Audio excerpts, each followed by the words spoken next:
ಇವಳ ಮುಖದಲ್ಲಿನ ಶಾಂತಿ ನೋಡು, ಇವಳ ಕಣ್ಣಿನ ಕಾಂತಿ ನೋಡು, ಇವಳ ಮೂಗುತಿಯ ಚಂದ ನೋಡು, ಇವಳ ಮುತ್ತಿನೋಲೆ ಅಂದ ನೋಡು.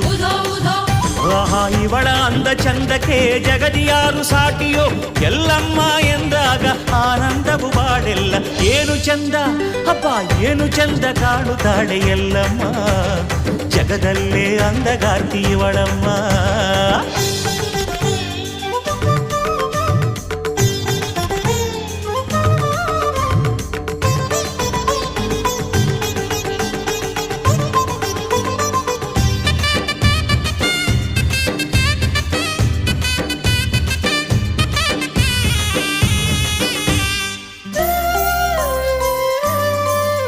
ಇವಳ ಸಿಂಧೂರದ ಸಿರಿಯ ನೋಡು, ಇವಳ ಸಿಂಗಾರದ ಪರಿಯ ನೋಡು,